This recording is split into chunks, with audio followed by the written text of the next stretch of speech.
and she said, "Doctor, let me tell you something. They always want to tell you what you want to hear, but it's not lying." I was like, "What do you mean it's not lying? That's totally lying." She's like, "It is not lying, but they will not tell you the truth." And so I was like, "You're not lying, but you're not telling the truth." And that's when I realized I really don't know much about the various cultures that I serve. Even though I know how to relate cross-culturally, I have kind of these backgrounds, and it really motivated me to study more about these different culture types, what they're believing in, so that I can better relate to my staff, to my patient cross-culturally. So, few objectives, you probably read this, and that's why you're here. And here are some of the books that I've used, and I have a few of them here today, as well as some resources that I would love to share with you guys. And throughout this presentation, I will refer to these as we go on. So just a word of caution. I know a lot of you guys serve in cross-cultural sectors. And honestly, not one culture is better or worse than the other. And I want us to just remain in this spot where we're not saying, "Oh, that's silly," or "That's just so off." And there is a reason why people believe what they believe in. We need to agree that unity and diversity is not uniformity. And I really want to stress that, because it's out of that posture that we can see that diversity is actually beautiful, although really hard and messy. And it really does make work. It does take humility to make it to work. We need to understand that culture does not come from their education level or socioeconomic status. It's kind of just a way of living for them. It's not because they just went to high school and not college, and therefore they act a certain way. And I think most importantly to understand that a lot of our interactions with our patients from the cultures is very complex. There's also trauma-informed care that we're thinking through. There's also linguistic sensitivity. There's ethnic culture humility. And you're like, I just want to see this patient and I want them to feel well, but it's this web of all these things that you're trying to be aware of in hopes that they will get the care they need. I'm just going to pause there and let some of these to soak in, because I know as a provider, as a friend, you want what's best for your patients. But there's just so many layers of complexity in caring for someone that is very different than you, and what does that mean? And so wanted to point out this quote. I thought it was really helpful in kind of providing the framework. So generalizations can be harmful, but with a subject as broad as a culture, it is helpful to have a starting point for how to understand cultures different than our own. I have a very different culture. When you look at me, you probably assume 5 things about me already, and half of it may be true. I do eat rice every day. Just kidding, maybe half the time. But the goal of understanding culture is to embrace cross-cultural relationships rather than to avoid them. And so I am excited that each of you has chosen to be here, because you want to enter into these relationships with tools, with humility, so that it can help us move toward other people with respect, with empathy, and a desire to learn more. And so, all right, so let's get started. I'm going to spend the next probably 10 to 15 minutes talking about some frameworks. What is culture? What are the different culture types? And the majority of our time today will be going through scenarios that actually has happened in our clinic. And I want you guys to be engaged and tell me and discussing these cases with me. All of them are the mistakes I have made. And so hopefully that will bring a lot of light into what we're doing. So culture, what is a culture? So the easier way to define it is an organized pattern of behavior or characteristics of a group. So you can think about Eastern culture, Western culture, and then culture types, in which we're going to discuss today, is more like a group personality. So defining how a group of people view the world, how they exchange information, how they relate in marriage, how they relate in food, arts. And so it's really an organized pattern of behavior characteristics for a particular group. And as you know, like, these are pictures of my kids going to like a birthday party. Most cultures always have a cake, right? So as they I would say in the American culture, we always have a cake. And so as they're assimilated into our American culture, they also have a cake, or some of them just have kebabs. And so different cultures celebrate differently, but there's also, food is involved, families involved. So although there are differences, there are also similarities. And many of you may have seen this particular image before. What composes of people's identity can be understood by observation and quick assessment, right? You look at someone, you make quick assessment. But we really have to realize that that's only the tip of the iceberg, literally. That's their external culture, what's explicitly shared. Often it takes someone with humility or someone from the culture to become your cultural broker to help you understand the nuances of the culture specific to a different culture group. So the values, the thought patterns, their beliefs, those take time. I don't have time. I have 15 minutes to see you in the clinic, and you want to feel better. So a lot of this happens outside of the clinic. A lot of these is what we do by living intentionally in the community, so that 15 minutes that you get to spend with someone from that culture, you're able to use what you're learning in that moment. I want to show this graph, and some of you guys in this work know that a lot of our patients who are coming from a different culture, they have to go through kind of stages of adaptation in our city and in our country. So this shows what our patient goes through when they first arrive. Many of them are very excited to be here. They're like, America is a land of opportunity. I'm gonna buy a red sports car. Like, I have two people told me that back to back. I was like, is that your image of America? They're like, yes. And kids will be like, I want to have X, Y, and Z. They are so excited, but that usually lasts about 4 to 6 months, and the reality sinks in. You don't know English, is having a hard time learning English. They may have been a professional in their country. They're unable to do similar work or equivalent work here. Things get hard, bills are coming, kids have to go to school. And this is the part where they're getting culture shock. They realize that people don't believe or see the world as they see. And through positive encouragement as well as just time, they adjust and eventually they master our culture.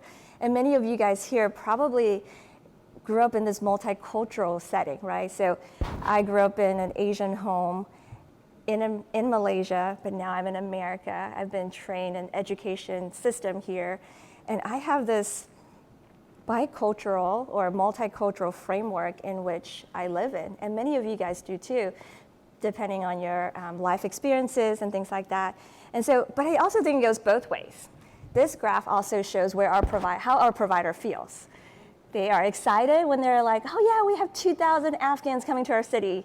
And then we're all in culture shock because we don't speak their language. We don't understand why they act a certain way or their certain behavior. But eventually, as a provider, you can adjust and you will, I don't think you'll eventually master, but you can continue this dance with our patients. And so I think this graph both applies to our patients and also as providers and just people serving in these communities. It is exciting, it's gonna be hard, but we can make it. And so how do we categorize culture types? And there are numerous ways to classify different cultures. It's kind of like the personality test. Some people like the Enneagram, some people like the Myers-Briggs. And so today, and this is kind of how we classify the group personality. So I'm going to talk about two particular ones that are some of the language we use. One of them is looking at cultures, cold climate versus hot climate. And then another framework is the guilt innocent versus the honor and shame versus the fear power culture. Again, there are many ways to classify cultures. There's ways to talk about, anyway, I won't even go into that, but these are the two I'm going to be focusing on and kind of frame our time together. I love showing this first picture. So this is the first day of Ethne Health starting, and this is our first nurse right here. And just how far we have come, right? The first day we opened, we had 1 American staff and 1 Burmese staff. And as of last month, we have 45 staff that are from multiple different countries. And so it takes time to earn trust in the community and to have these cultural brokers in our community that works in the community and for us. And so I get really excited for all of us to just see the testament of God here today. All right, so we're gonna go through the first one. So cold climate versus hot climate. It was a term coined by Sarah Lanier, who wrote the book Foreign to Familiar. And the way she categorized it was actually, she wanted to categorize people from kind of the temperature of where their country of origin is from. Kind of an interesting way to categorize. So they said cold climate countries kind of include Canada, the northern states of the United States, not the southern states, Northern Europe, Jewish population in Israel, the white populations that were resettled by Europeans such as New Zealand and Australia. The hot climate, she classified the cultures include Asia, Pacific Islands, South America, Africa, Mediterranean, Western Asia, and southern states of America. She actually classified the southern states of the United States into the hot climate. And so what are some of the characteristics? We'll go one before. And so she kind of categorized them by saying, from the cold climate region, people are more task-oriented, direct, and more prompt in their communication. There's a sense of individualism. Privacy is very protected, and it's upheld. Low context, which I'll explain in a little bit what that means. Hospitality structure is very time-oriented. I sound like this side, and I feel comfortable in this area. And so let's look at kind of the other side. And she was saying, a lot of our friends are coming from the hot climate region. They're more relationship-oriented. They have indirect communications. The group identity is very important to them. Inclusion is a priority. They're more high context. Hospitality is spontaneous and event-oriented. And two more.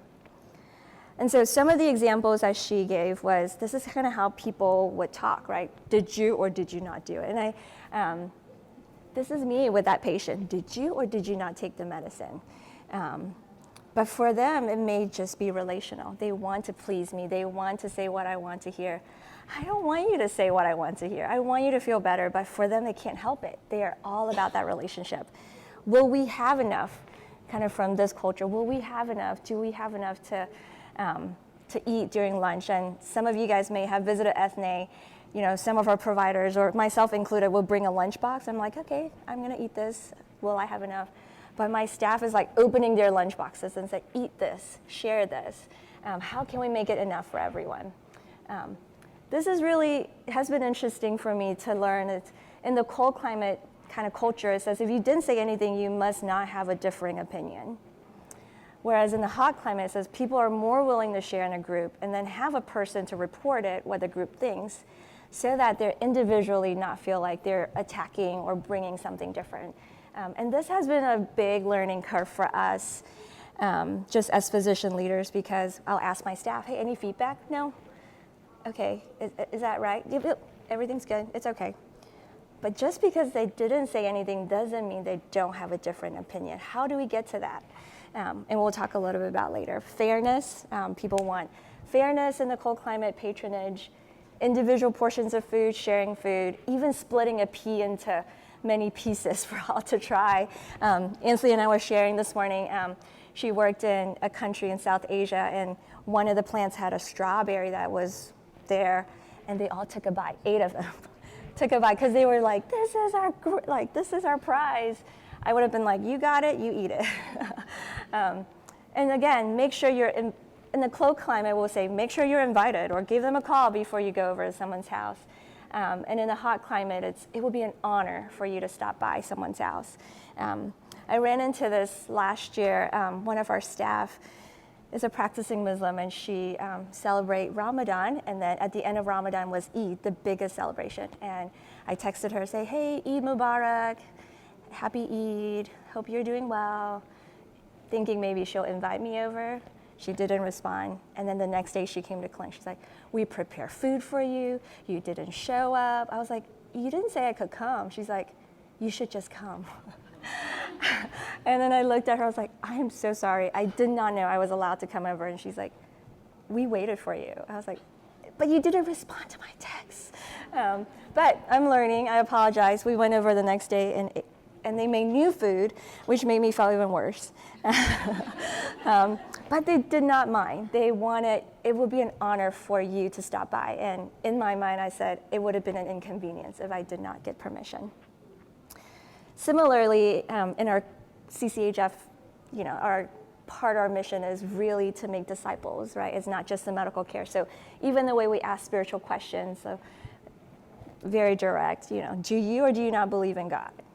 Do you identify as a religion? Yeah, what do you identify? It's just very straightforward. And for our patients, that may not work. And it actually does not work, I should just say that.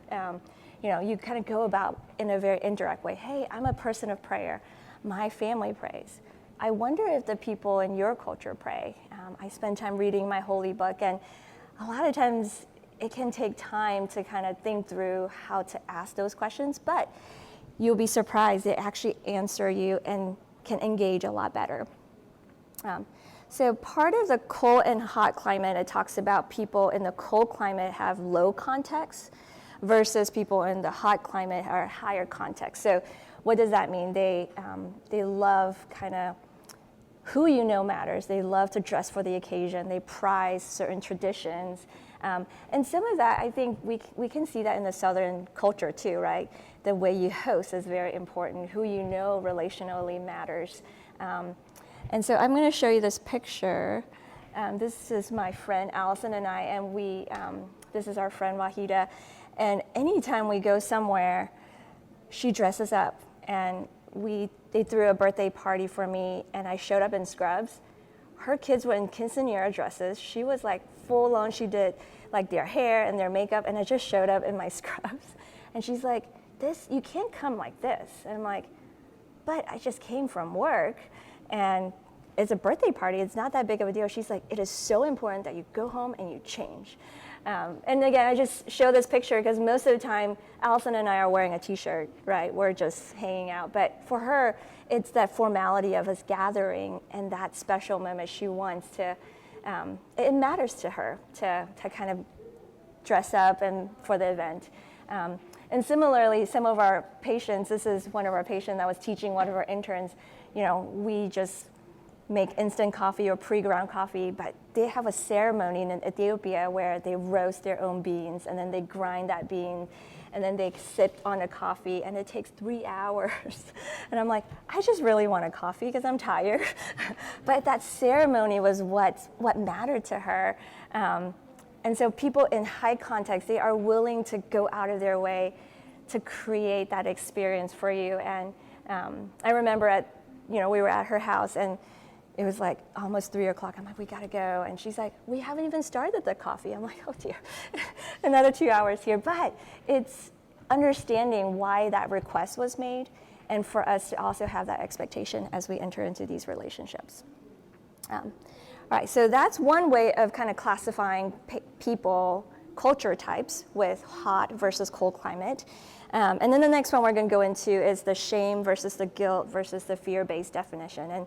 And this is the culture type that's used a lot in Christian missiologists. They identify these three initially as responses to sin in human culture. We have the shame versus we have the guilt versus we have the fear. Based on that, these three moral emotions became the foundations of the three types of culture. So there's the guilt-innocent culture, so very individualistic, mostly in the Western world. People break laws, are guilty, they must seek forgiveness. I think we can understand that.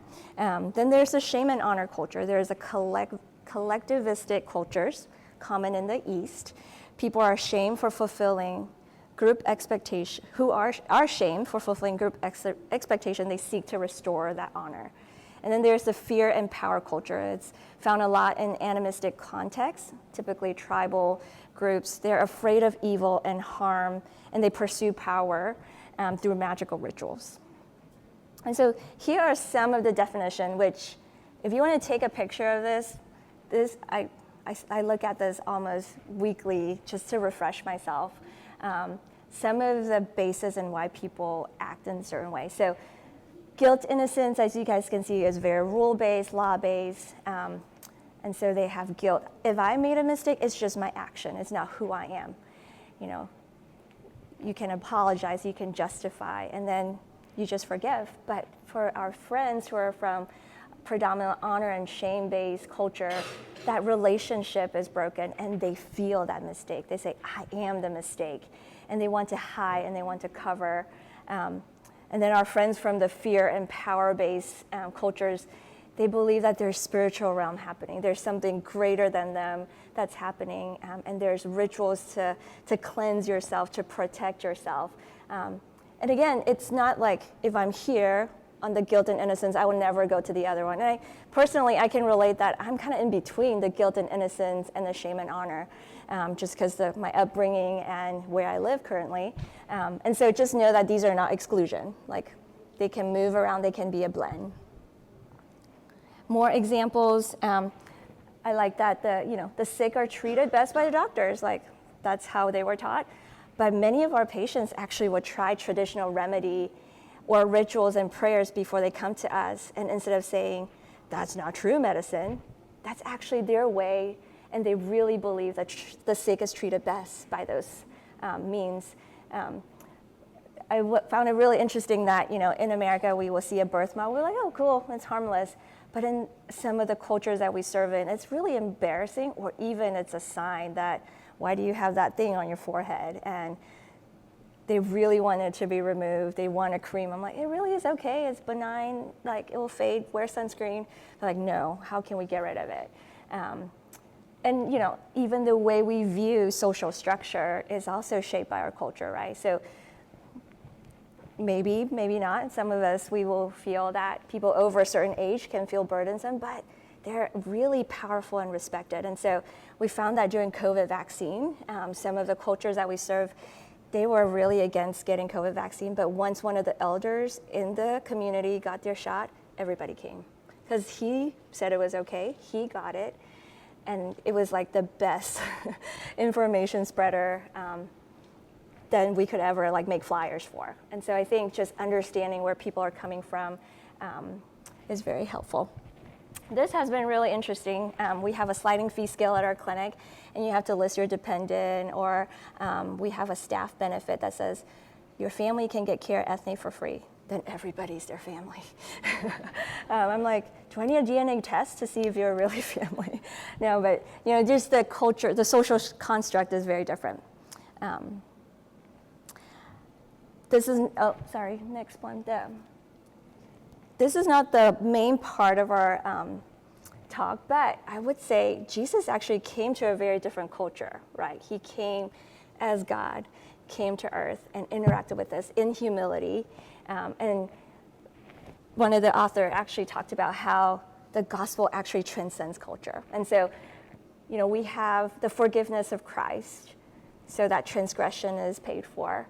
But then we also are adopted, our relationship is restored, and we have power to stand against the devil evil scheme. And so God's intention for us to have these culture types is not so that we can be divided, but that his gospel is powerful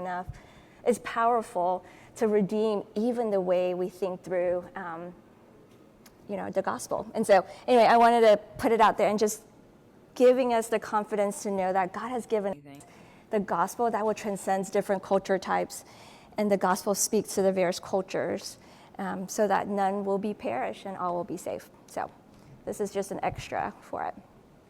All right, so where do we begin? So that was a rapid fire, lots of words, and we're here at CCHF. I think we're all intertwined of a lot of cultures, and where do we begin? And I think a lot of it is just spending time in the community, and that's hard to quantify. Like, is an hour enough, or is 3 hours enough, or do I really have to live there? And I think as you spend more time in the community, you attend cultural ceremonies.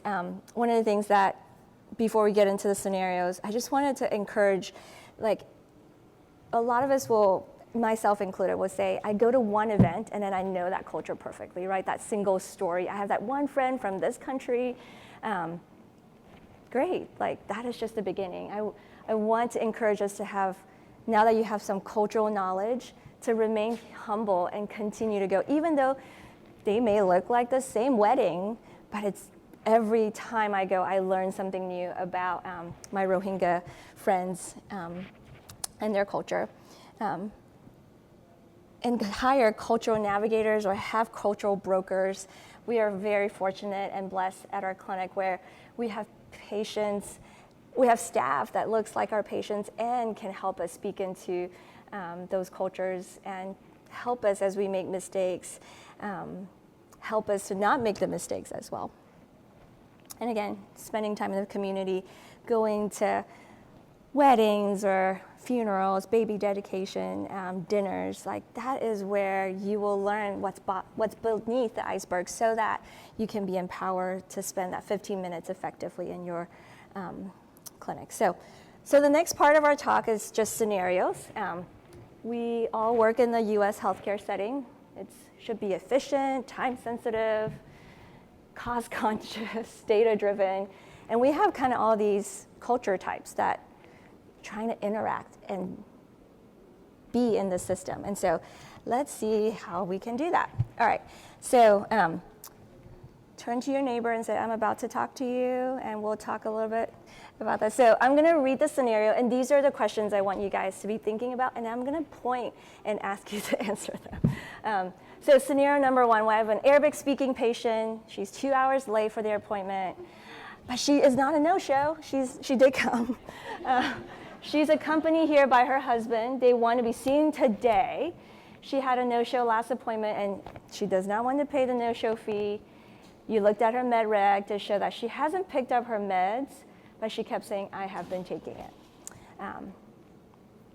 How would you respond in the situation? Like, what would you say? How do you think the patient viewed the situation? And how does our healthcare system typically respond to the system? We have one more scenario, which I think addresses the issue. So the question was, if what they're doing is harmful, what do you do, right? If they're harming them, so I have patients that would put turmeric all over their arms on the burn before they come to me. The answer is, if it's causing harm, we have to stop. And so this happened where our neighbor was just burned, and he called, and we were visiting, and they had paid a shaman to come and heal that wound by praying over it, by putting lemon juice on it, and praying over it. And my husband was just standing there like, what do we do? And I know we don't have enough time kind of to interact. So eventually what happened was my husband and I just stood there, let the guy finish his thing, and then rushed our friend and just cleaned the wound and said, you got what you needed. And again, like a lot of our patients are like, will Medicaid pay for it? The Medicaid did not pay for the holy man to come. But they will call the holy man first, because that's really important in his culture, that he gets that prayer, he gets that ceremony. And we didn't want to interrupt the ceremony, even though it was dripping lemon juice on a big wound. But immediately we wash his wound, and we were able to help him bandage it afterwards. And so I think all that to say, there are a lot of players, there's a lot of culture beliefs at play in all these scenarios. And I'm in the same spot as you guys. I'm learning, and I would love for you guys to help me dialogue and learn more about what you guys are learning so that we can learn from one another. But I think we're over our time, but thank you so much.